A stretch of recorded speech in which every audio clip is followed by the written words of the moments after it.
I'm disabled. It takes me a minute to get out of bed. Okay, somebody was standing right here. I heard them. So. No. Okay. Cat, maybe. I'm Officer Davis and I work for the Trumann Police Department. We received a call from my daughter because she's pissed off that I won't let her go to my youngest go to do a welfare check on a 10-year-old. Bodie Williams.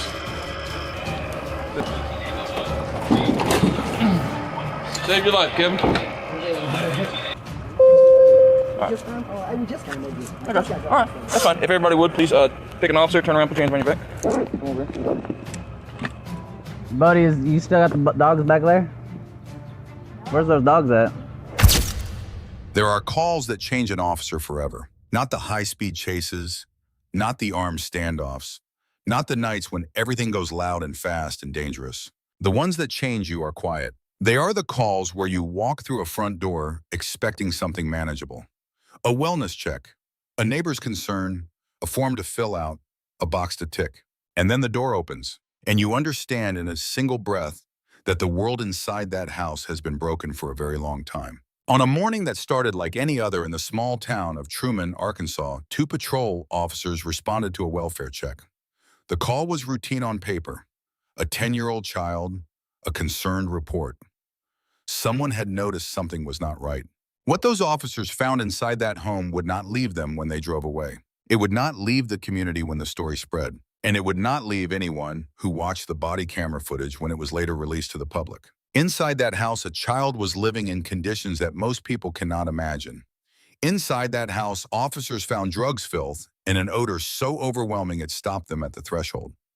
And inside a refrigerator, the same refrigerator a child walked past every single day, officers made a discovery so disturbing, it defied explanation. More than 20 cats, dead, frozen solid. Officers would later say they believed some of those animals had been placed in that refrigerator while they were still alive. This is the story of what happened behind those closed doors in Trumann, Arkansas.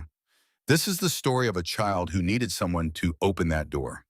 And this is the story of what addiction, neglect, and profound human failure look like when the evidence can no longer be hidden. Some stories are uncomfortable to tell. This is one of them, and it needs to be told. Trumann, Arkansas is a small city. It sits in Poinsett County in the flat agricultural lowlands of northeast Arkansas. The population hovers around 6,000 people.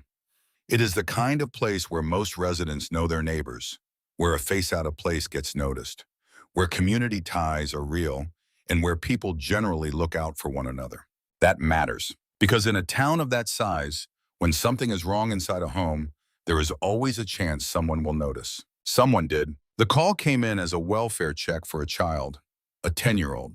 The specifics of who made the call and exactly what they had seen or heard were enough to send officers to the address. Welfare checks on children are taken seriously. They have to be.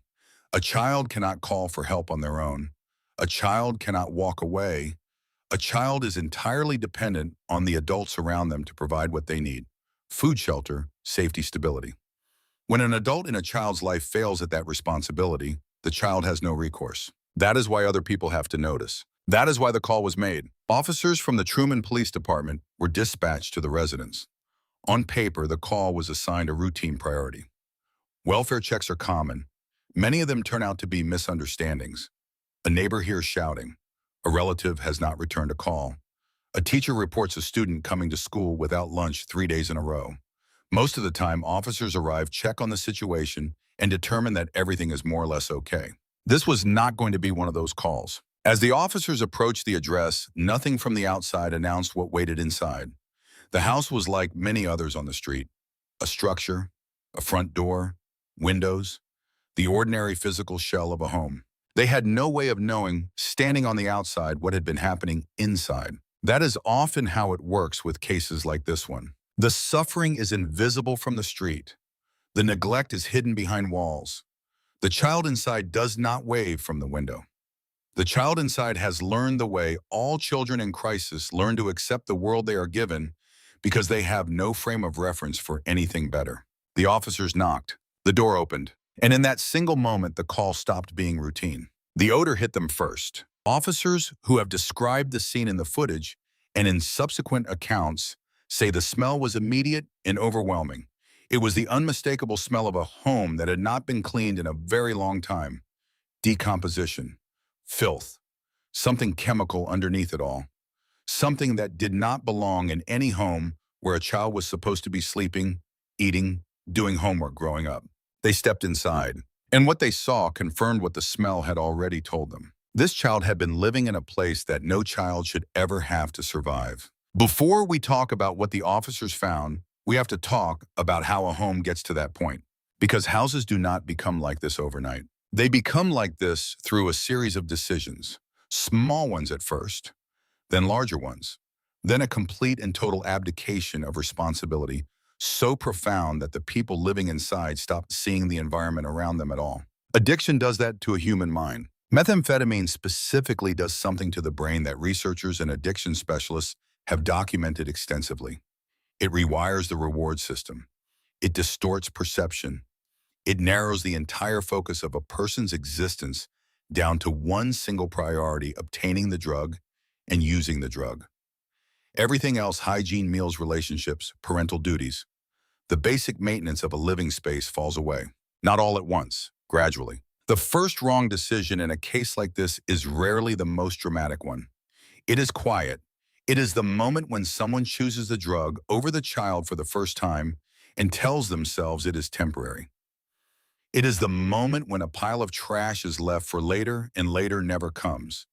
It is the moment when an animal in the home needs care and does not receive it, and the person responsible simply does not process that fact. In the home in Trumann, something had been declining for a very long time before those officers knocked on the door.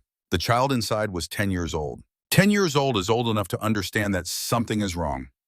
It is old enough to feel the difference between your home and the homes of other children, even if you cannot name what that difference is. It is old enough to carry the weight of a secret you have never been asked to keep, but somehow know you must. Children in situations like this one often develop extraordinary coping mechanisms. They learn to be quiet. They learn to manage themselves.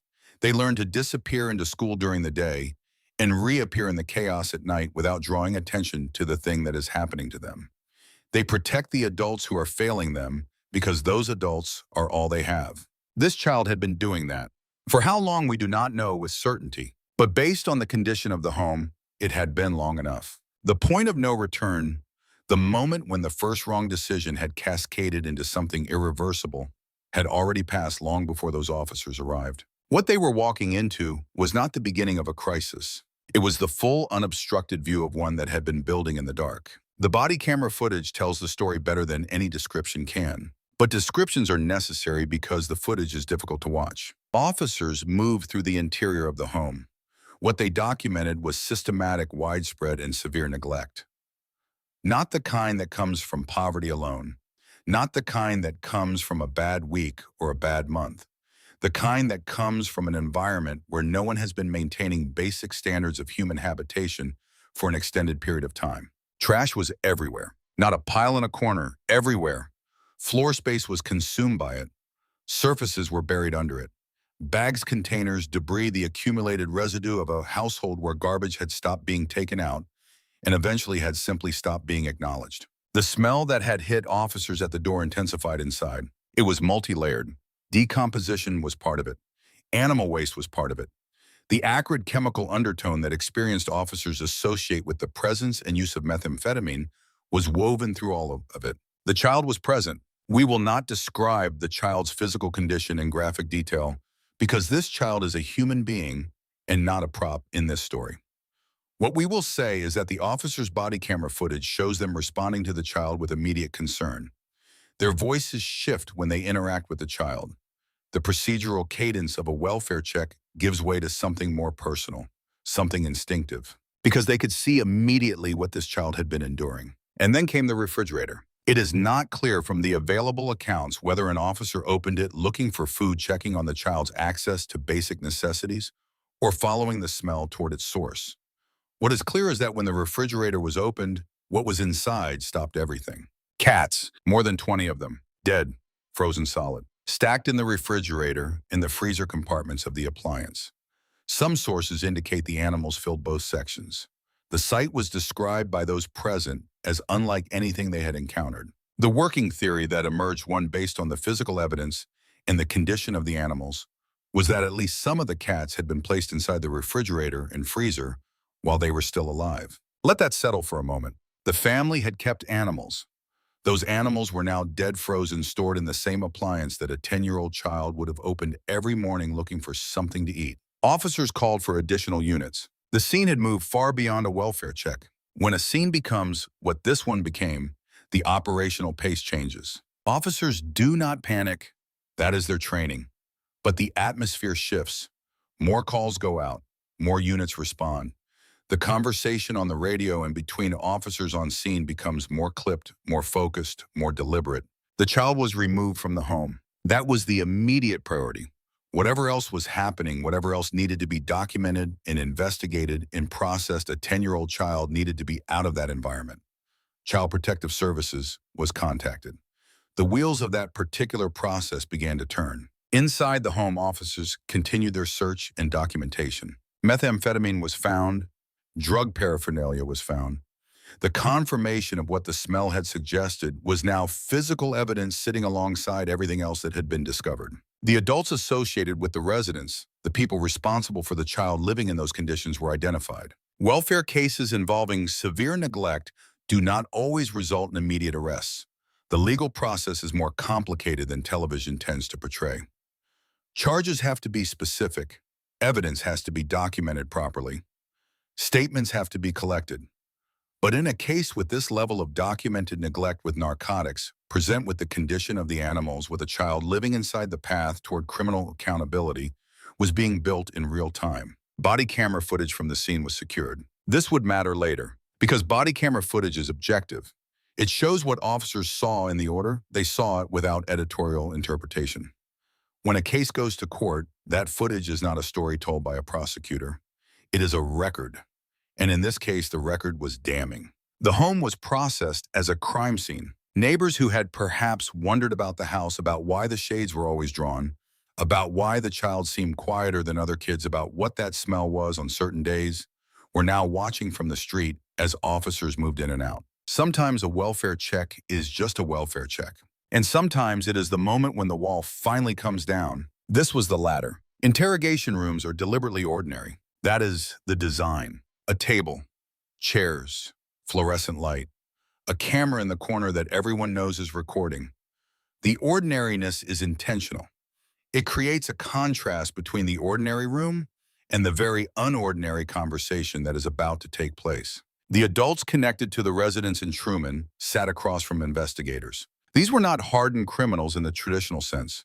They were not career offenders who had practiced stonewalling interrogators. They were people in the grip of addiction who had allowed a child to live in conditions that amounted to neglect, and who had at some point begun to cause harm to the animals in their care in ways that crossed the line from neglect into something more deliberate and more troubling. Investigators in child welfare and neglect cases are trained differently from homicide detectives or robbery investigators. Their approach has to account for the complex psychology of addiction-related neglect. The person across the table is often not someone who set out to harm a child. They are someone who lost themselves so completely in dependency that the child in their care ceased in a functional sense to register as a human need requiring a response. That does not make what happened acceptable. It does not reduce the harm done to that child. But understanding it is necessary if investigators are going to get truthful answers. The questioning began with the basics. Tell me about the home. Tell me about your day. Tell me about the child's routine. These are not threatening questions. They are invitations. They create a conversational rhythm. They let the subject feel that they are managing the interaction. They let the investigators listen for the places where the story does not hold together, where the account skips over something, where the voice changes. Interrogators are trained to notice those things. And in a case like this one, where the evidence was already overwhelming, where the body camera footage had captured everything, where the methamphetamine was in evidence bags, the goal of the interrogation was not to prove what had happened. The evidence already proved that. The goal was to understand the why, the how long, the whether there were other victims the investigators did not yet know about. The adults in that room were about to answer some of those questions. And some of them, the hardest ones, they were not prepared to answer honestly. In interrogations involving neglect and animal cruelty, there is a pattern that emerges with some regularity. The subject acknowledges the obvious. Yes, the house was messy. Yes, things had gotten out of hand. Yes, the drugs were present. And at this point, with the evidence already documented, denying that would serve no purpose. What the subject resists is the framing. They resist the word neglect. They resist the implication that the child suffered.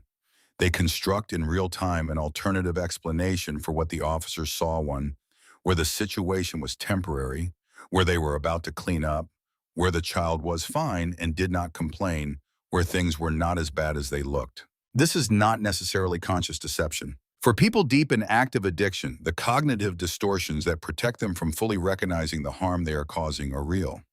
The brain creates barriers between the person's self-image, I am a parent, I love my child, I would not hurt anyone, and the objective reality of what their actions and inactions have produced. But the cats were harder to explain away. When investigators pressed on the animals on how 20-plus cats had ended up dead in the refrigerator and freezer, the explanations became less coherent.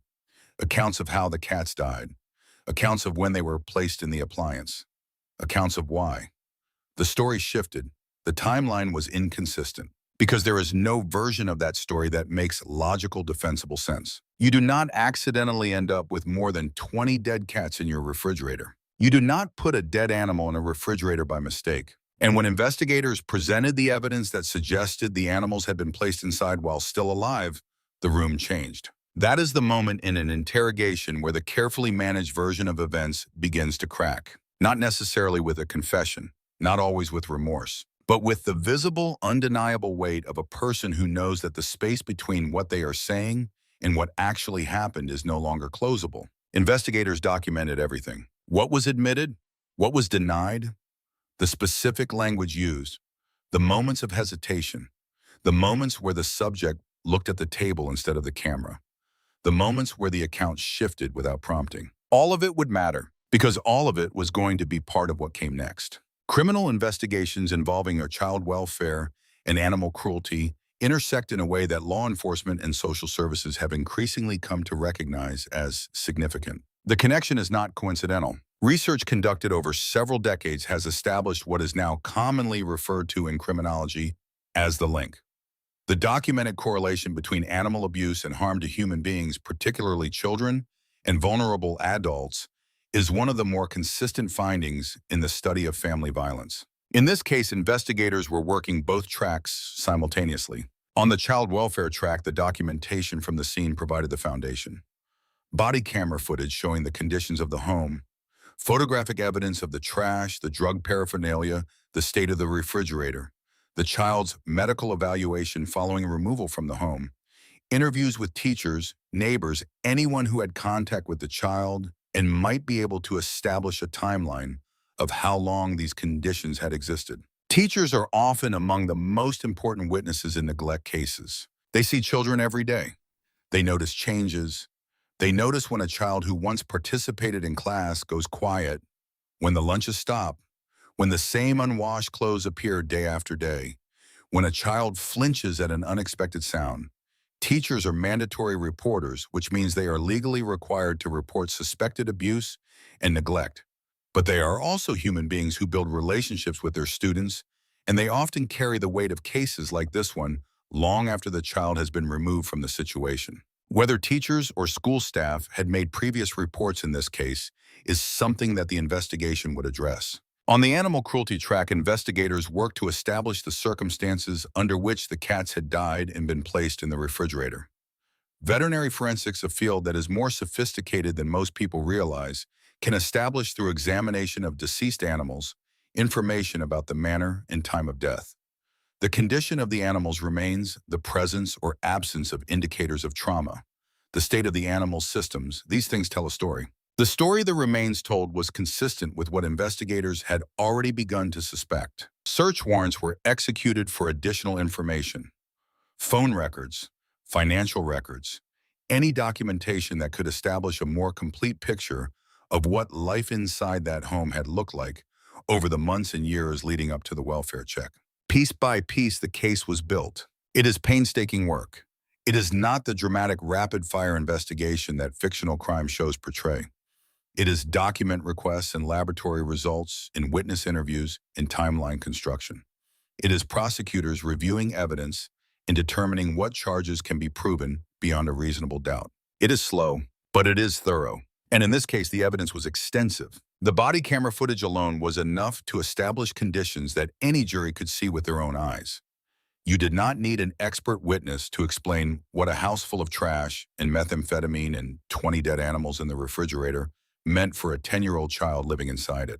You just needed to show the footage. And sometimes in cases like this one, that is exactly what happens. The legal process following the welfare check at the Trumann residence moved through the system with the weight of the evidence behind it. Child neglect charges were filed. In Arkansas, child maltreatment law covers a range of offenses from negligent treatment to more severe charges depending on the circumstances and the degree of endangerment to the child.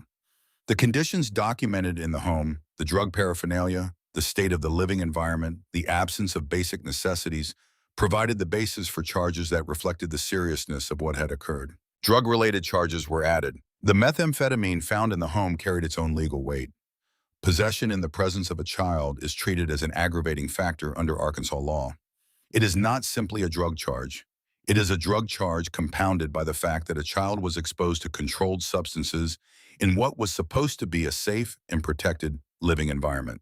And then there were the animal cruelty charges. Arkansas, like most states, has animal cruelty statutes that cover a range of conduct from simple neglect to deliberate and sadistic cruelty. The number of animals involved more than 20, and the evidence suggesting that at least some of the animals may have been placed in the freezer while alive placed the conduct in the more serious category. Aggravated animal cruelty. That is a felony in Arkansas. The adults responsible for the residents faced a combination of these charges. The specific charges and the specific individuals charged are a matter of public record through the Poinsett County court system. The details of plea agreements, trial proceedings, or sentencing in this case, as with many cases of this nature in smaller jurisdictions, may not have received the same level of national media coverage as higher profile cases, but the local legal process moved forward. What matters in terms of the narrative of accountability is this. The legal system, when the door was finally open, did what it is supposed to do. It identified the harm. It named the people responsible. It applied the framework of law to the conduct that had occurred. And it created a record, a permanent public record, that a 10-year-old child had been living in those conditions, that a child's suffering had been witnessed, documented, and taken seriously, that what happened behind those closed doors was not allowed to remain hidden forever. That matters, because one of the most damaging things about cases of prolonged neglect is the invisibility of it. The suffering happens in private. The child has no voice. The community does not know.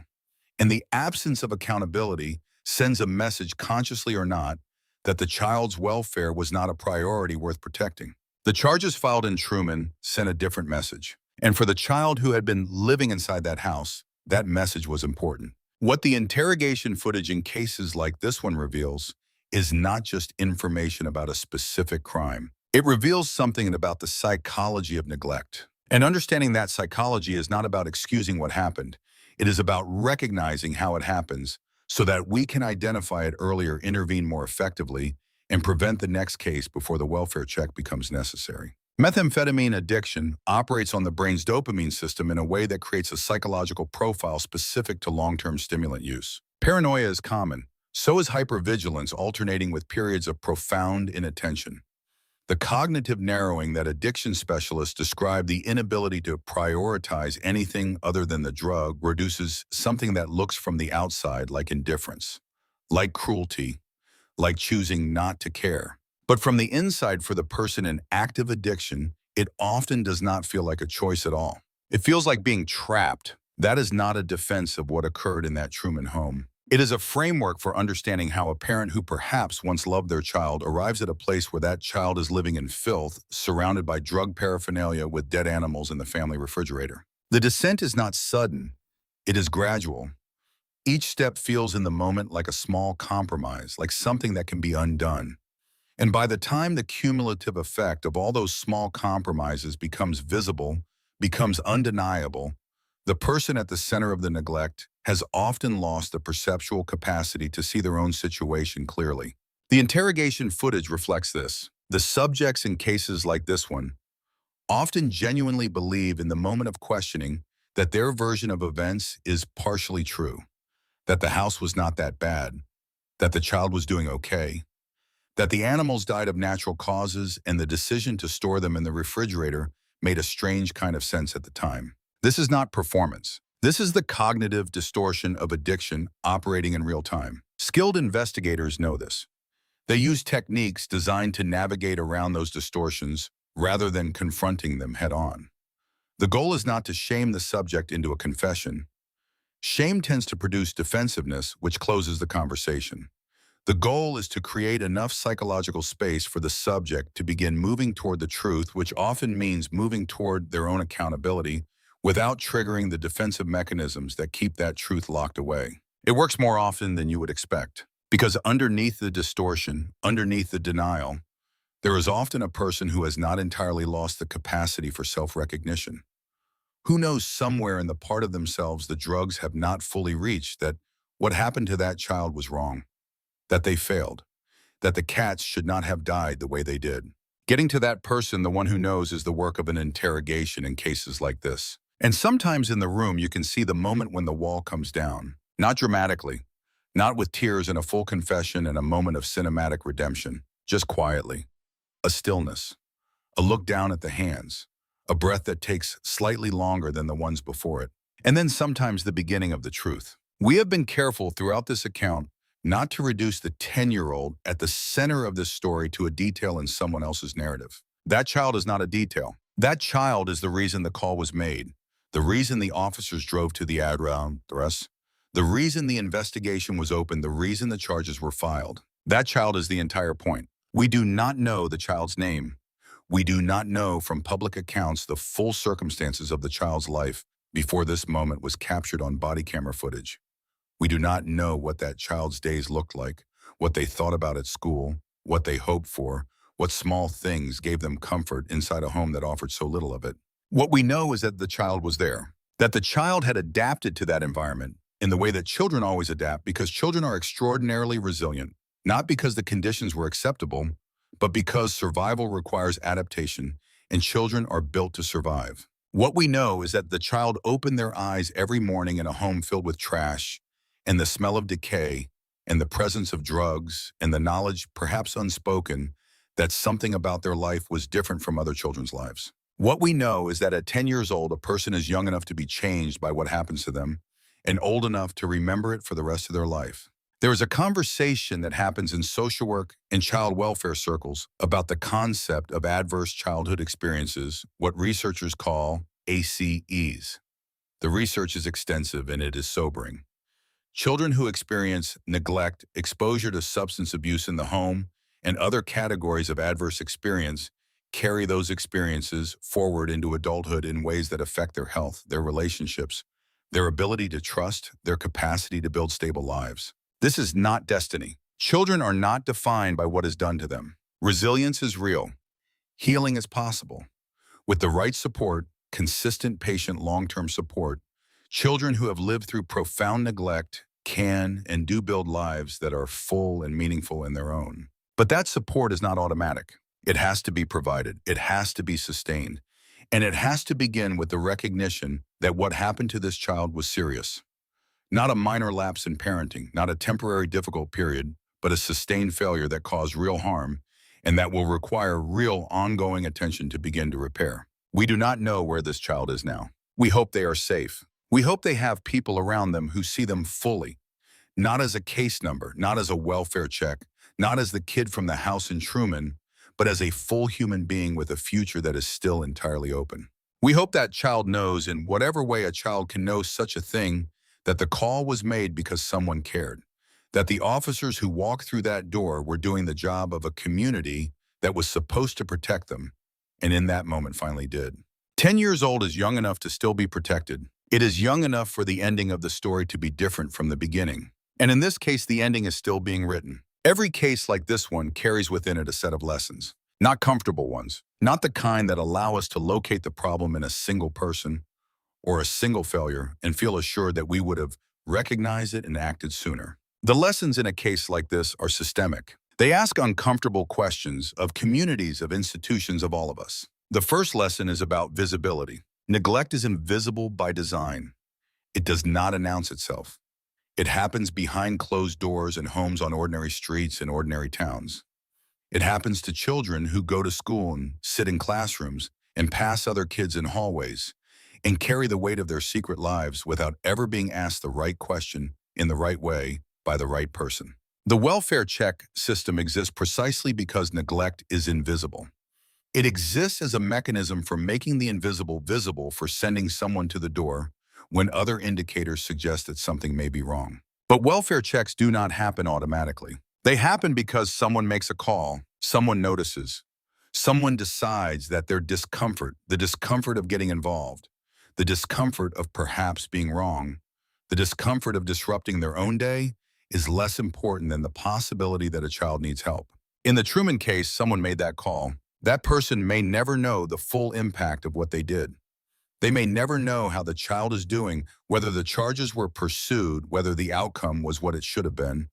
They just knew something was wrong and they picked up the phone. That is the first lesson. See something, say something, not as a slogan, as a practice. The second lesson is about addiction. Methamphetamine is not a peripheral social problem. It is a catastrophic public health crisis that runs through communities like the one in Trumann, rural, economically pressured, geographically isolated from some of the support systems available in larger urban areas with particular ferocity. The families most devastated by methamphetamine are often the families least able to access treatment.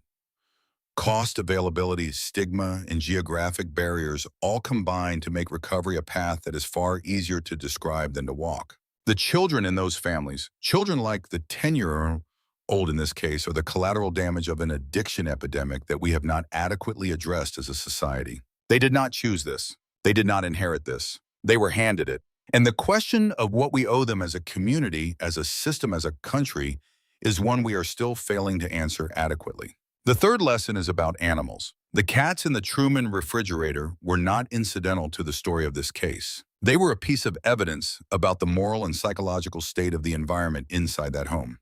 The capacity to harm animal, to confine them, to kill them, to store their bodies in a family appliance is not a separate category of concern from the capacity to harm a child. It is related. Advocates for both child welfare and animal welfare have long argued that animal cruelty should be treated as a serious warning sign, a red flag that demands investigation, not just of the animals involved, but of the human beings sharing that space. Most states have now enacted laws that reflect this understanding, but laws are only as effective as their enforcement, and enforcement is only as consistent as the resources available to do it. This is the larger lesson, not that evil people exist, but that the systems of detection, intervention, support, and accountability are what stand between the most vulnerable people in our communities and the harm that can find them when those systems fail. In Trumann, those systems ultimately worked. The call was made, the officers responded, the child was removed, the investigation was opened,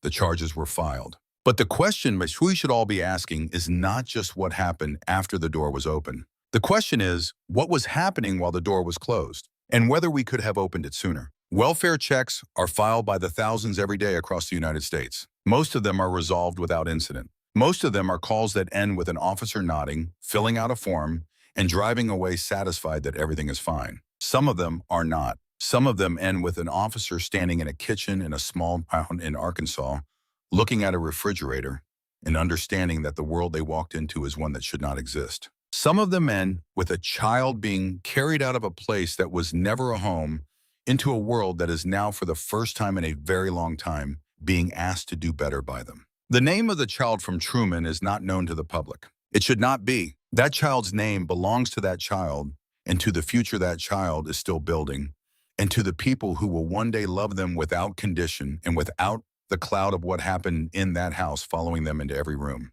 The people who failed that child will have to account for it in courts of law, in their own minds, and in whatever understanding of justice they carry with them. The cats that died in that freezer cannot be restored. The months and years that child lived in those conditions cannot be given back. But the moment when someone picked up the phone and made the call, that moment can be replicated. It can be replicated by anyone who notices something is wrong, by anyone who decides that their discomfort with getting involved is smaller than their responsibility to a child who cannot speak for themselves. By anyone who remembers that behind every closed door on every ordinary street in every small town, there is a life being lived, and that sometimes that life needs someone outside to notice. The 10-year-old from Trumann needed someone to notice. Someone did. That is not the end of the story. It is the beginning of the part where we ask ourselves what we are willing to do today, tomorrow in the town we live in.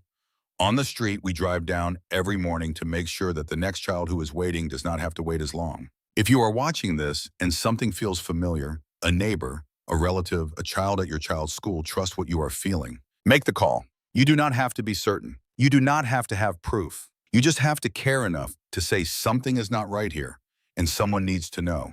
The officers in Trumann did their job when the door was finally opened. The question is, what happens before the door? And the answer to that question is not someone else's responsibility. It is ours, every single one of us. If you suspect a child is being harmed or neglected, contact the Child Help National Child Abuse Hotline at 1-800-422-4453. If you witness animal cruelty, contact your local animal control or the ASPCA hotline at 1-800-628-0028.